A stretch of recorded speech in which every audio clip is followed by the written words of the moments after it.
말씀 구약성경 497페이지입니다.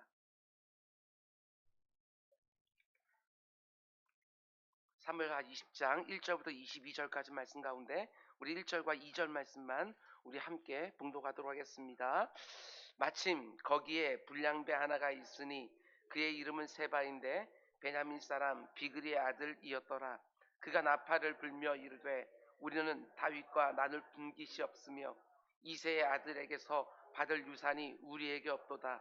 이스라엘아 각각 장막으로 돌아가라 하매 이에 온 이스라엘 사람들이 다윗 따르기를 그치고 올라가 비그리의 아들 세바를 따르나 유다 사람들은 그들의 왕과 합하여 요단에서 예루살렘까지 따르니라. 아멘. 아멘. 우리 함께 기도하겠습니다. 사랑해 주님 감사합니다. 오늘 우리들에게 또 복된 날 허락해 주셨습니다. 믿음으로 선포하고 예비된 복을 다 취하는 또 한 날이 될 수 있도록 인도하여 주시옵소서. 오늘도 하나님의 뜻이 서게 하여 주시고 우리의 뜻은 하나님의 뜻 아래 복종시킬 수 있도록 인도하여 주시사 하나님께서 주권을 가지시고 내 삶을 인도해 가신다는 것이 얼마나 즐거운 일인지, 하나님이 원하시는 것이 내 삶에 이루어진다는 것이 얼마나 복된 것인지 또 경험하는 한 날이 될 수 있도록 인도하여 주시옵소서. 살든지 죽든지 높아지든지 낮아지든지 강건하든지 병약하든지 그 가운데 하나님의 선하신 뜻이 있음을 믿고 견고하게 살아가는 우리 모두가 다 될 수 있도록 인도하여 주시옵소서. 찬양을 잃어버리지 않게 하여 주시고 내 입술에 감사가 가득하게 하여 주시고 언제나 소망으로 아버지 하나님 선포하며 살아가는 우리 모두가 될 수 있도록 인도하여 주시옵소서. 오늘 주의 강단 위에 사랑하는 주의 사랑하는 아들과 딸인 우리 이강걸 장로님과 구자현 권사님 예물을 구별하여 드렸습니다. 지금까지도 하나님의 은혜로 살아왔고 지금도 하나님의 은혜를 경험하며 살고 있고 아버지 하나님 앞으로도 하나님의 은혜 가운데 살 줄로 믿사오니 온전히 하나님 은혜 의지하며 살아가는 복된 가정 될 수 있도록 인도하여 주시옵소서. 우리 이강원 장로님 손으로 하는 일마다 많은 열매가 있게 하여 주시고 아버지 그 열매가 맺힐 때마다 하나님을 영화롭게 하고 주변에 있는 사람들 복되게 하는 삶이 되게 하여 주시옵소서. 우리 구자현 권사님 새벽마다 아버지 하나님 주의 기도자들을 섬기며 하나님께 예배하고 있습니다. 내 주 아버지 하나님 그를 강건하게 하여 주시되 머리끝부터 발끝까지 세밀하게 주께서 만져주셔서 아버지 하나님 주의 전에 나올 때마다 아버지 하나님 하나님께서 주시는 위로와 강건함과 평안을 누릴 수 있도록 주님 인도하여 주시옵소서. 이 모든 말씀 예수님의 이름으로 기도드렸습니다. 아멘. 아멘. 여러분 잘 오셨습니다. 오늘도 좋은 날이 좀 있습니다. 아멘. 아멘. 우리 장태인 집사님 너무너무 잘 오셨습니다. 오늘 좋은 날 되시기를 바랍니다. 아멘. 우리 사무엘서 강의 오늘은 89번째 시간입니다. 오늘 말씀의 제목은 불량배 천지인 세상에서 선한 사마리안으로 살아가기, 이런 제목으로 말씀 전하도록 하겠습니다. 불량배 천지인 세상 가운데 선한 사마리안으로 살아가기. 다른 사람의 고통을 통해 자신의 욕망을 채우는 불량배 같은 삶이 아니라 나의 수고와 희생을 통하여 누군가를 살리고 세우고 복되게 하는 선한 사마리아인으로 살아가는 우리 모두가 되기를 주님의 이름으로 축원을 드립니다. 오늘 본문을 보면 세바라는 사람이 반란을 일으킵니다. 이게 참 어렵습니다. 압살롬의 반역이 진압되자마자 세바라는 사람이 또 중심이 되어서 반란을 일으킵니다.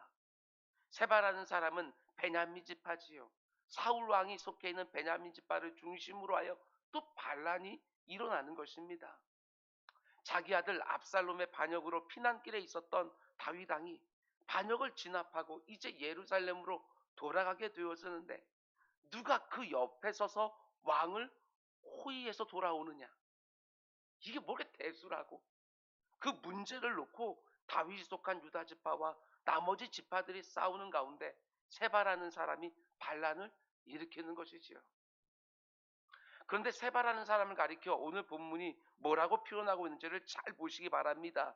1절을 보면 마침 거기에 불량배 하나가 있으니 그의 이름은 세바인데 베냐민 사람 비그리의 아들이었더라. 세바라는 사람을 불량배 이렇게 부릅니다. 불량배라는 표현, 우리가 사무엘, 상하, 지금 하도 마지막 부분을 보고 있는데요. 몇몇 사람들에게 붙여진 별명이 불량배였습니다. 제가 한번 열거해 볼 테니까 기억을 살려서 한번 보시기 바랍니다. 엘리의 두 아들 누구였죠? 홈니와 비느하스. 그들을 가리켜서 불량배 이렇게 불렀습니다. 사울이 왕으로 대관식을 치를 때에 불평하고 반기를 했던 사람들도 불량배라고 불렀지요. 그리고 양털을 깎는 날에 음식을 요청했던 다윗을 무시했던 어리석은 부자 나발이라는 사람도 불량배라고 불렀습니다. 다윗이 아말렉을 치러 갈 때 너무나 지쳐서 함께 가지 못하는 일부가 뒤에 뒤처지지 않습니까? 근데 아말렉을 진멸하고 수많은 노략물을 가지고 올 때 전쟁에 참여했던 사람들 가운데 일부가 다윗에게 전쟁에 참여하지 않고 길에 남아있던 사람들에게는 노략물을 나눠줄 수 없습니다. 이렇게 말했던 사람들을 가리켜서 또 불량배 이렇게 불렀던 것이지요. 그리고 오늘 본문에 나오는 세바까지 사무에서는 불량배라고 표현을 하는 거예요. 그럼 생각해 보십시오. 사무에서의 불량배라고 불렸던 이 사람들의 공통점이 뭘까? 저는 이렇게 생각했습니다. 철저하게 자기중심적이고 이기적인 가치관을 가지고 다른 사람들은 조금 더 배려하지 않으면서 문제를 만드는 사람들. 그들을 가리켜서 불량배 이렇게 부른 겁니다. 불량배라고 하니까 행실이 나쁜 사람 이런 뜻도 분명히 있겠지만 사무엘서에서 나오는 불량배라는 표현은 철저하게 자기중심적이고 이기적인 사람들을 가리켜서 했던 표현입니다. 세바가 반란을 일으켰는데 명분은 그럴듯합니다. 유다 지파에 비해서 상대적으로 왕과 가까이 있지 못한 것에 대한 소외감, 이게 명분이었지만 실제로는 세바의 이기적인 욕망, 이게 근원이었죠. 남들이 보기에는 그래도 납득이 될 만한 대의와 명분을 딱 내세웠지만 실제로는 이기적인 욕망과 자기 중심성을 가지고 반란을 일으키는 거예요. 그래서 오늘 본문도 그를 가리켜서 불량배 이렇게 부르고 있는 것이지요. 여러분, 이 세상 사람들은 자기 중심적이고 이기적인 것을 그렇게 중한 죄라고 보지 않아요. 그냥 성도인 여러분과 제가 그렇게 하면 불량배가 됩니다. 그 귀한 신앙생활을 하면서도 이기적이고 자기 중심적인 틀을 조금 더 깨뜨리지 못하고 있으면 나밖에 모르는 신앙생활 불량배가 되는 거예요. 이기적이고 자기 중심적으로 사는 것 절대로 작은 죄가 아닙니다. 내가 그렇게 살면 너는 왜 그렇게 불량배처럼 사냐? 하나님이 책망하십니다. 세바가 자기 욕망을 합리화하면서 내건 슬로건이 무엇이었습니까?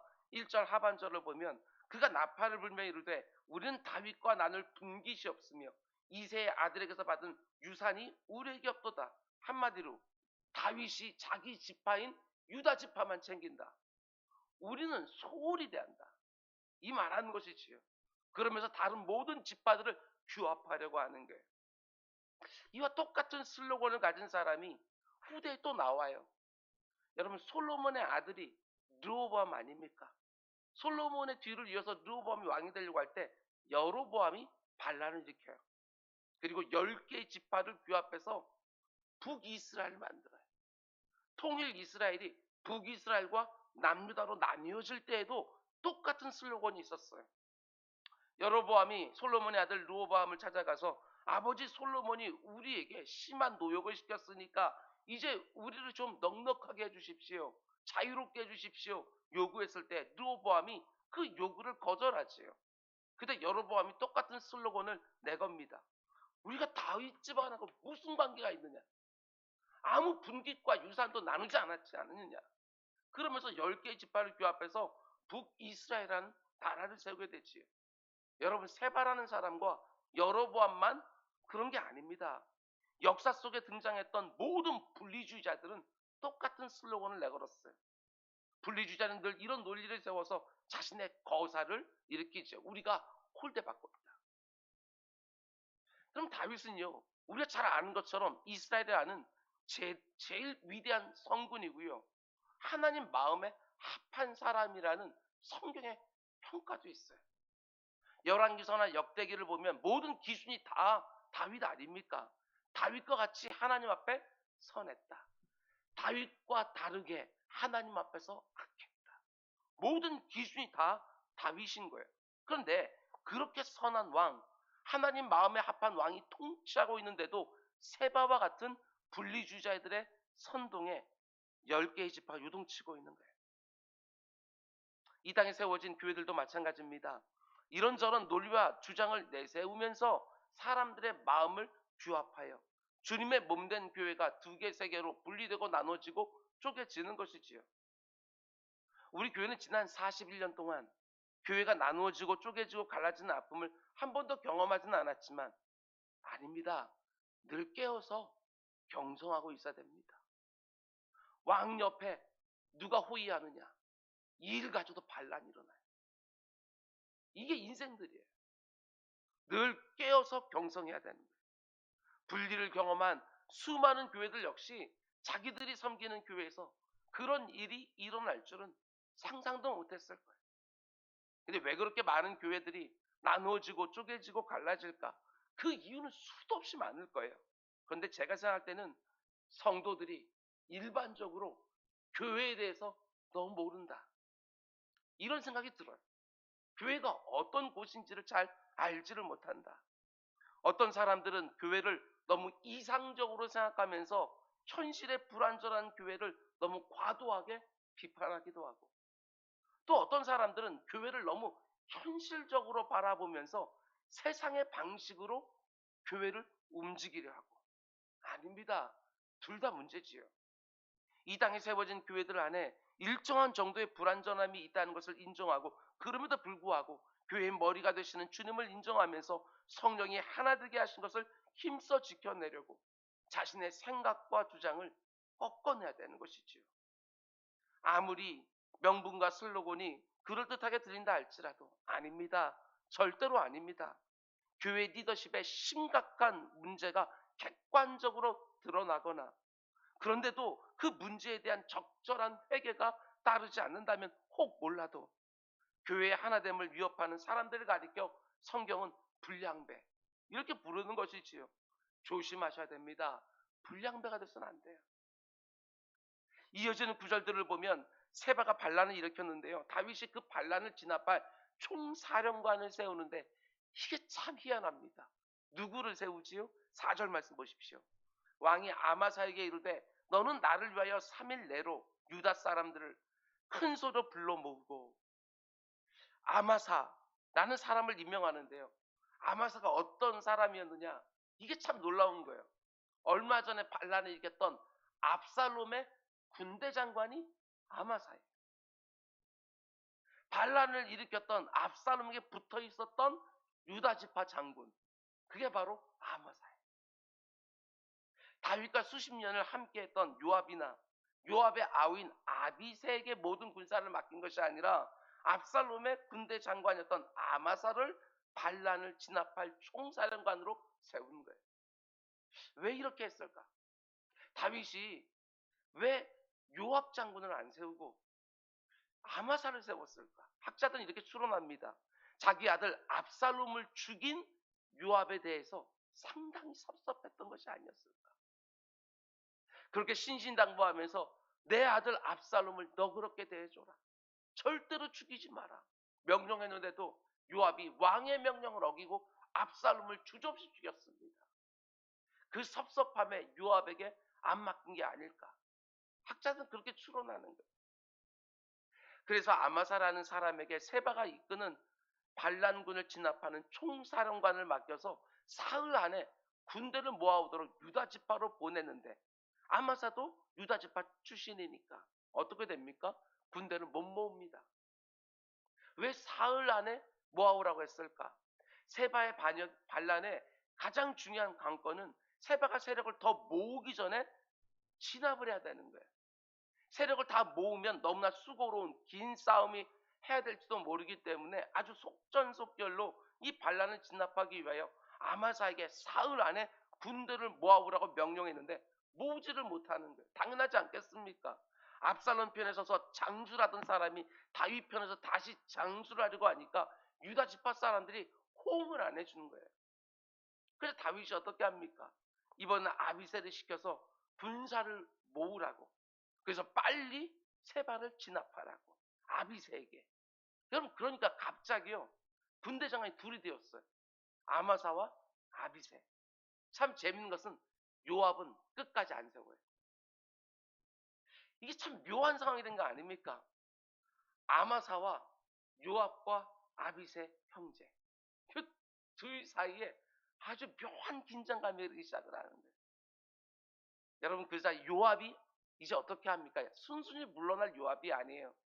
8절, 기브온 큰 바위 곁에 이름에 아마사가 맞으러 오니 그때 요압이 군복을 입고 띠를 띠고 칼집에 꽂은 칼을 허리에 맸는데, 꼭 전쟁하러 싸우러 오는 사람처럼 그가 나아갈 때 칼이 빠져 땅에 떨어졌다. 요압이 오니까 아마사가 맞으러 나가는데 무장을 하고 와요. 얼마나 긴장했겠어요. 학자들의 추론은 요압이 모략을 써서 허리에 칼을 차고 있다가 일부러 땅에 떨어지게 했을 것이다, 이렇게 생각을 합니다.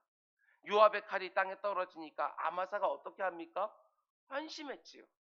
칼이 땅에 떨어졌으니까 자기를 해코지 할 수 없다고 생각하고. 그런데 9절과 10절 말씀 보십시오.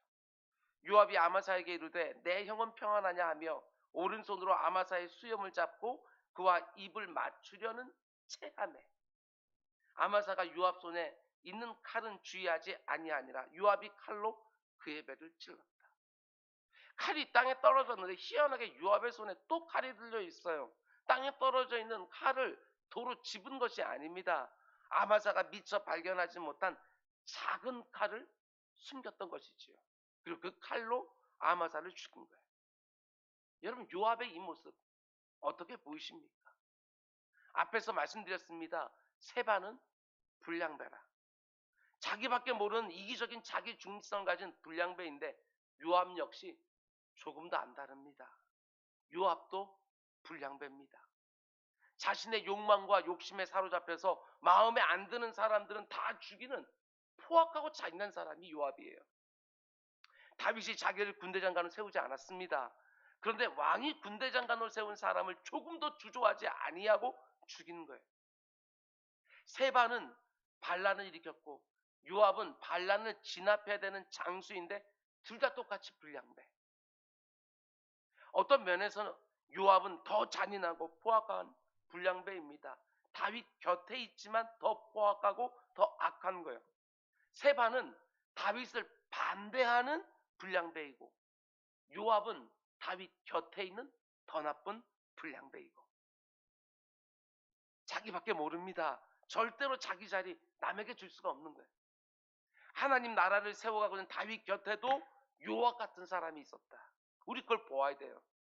수십 년을 생사를 함께 했는데 여전히 하나님 나라에 있는 아무 관심도 없고 자기 자신에게만 관심이 있는 것이지요.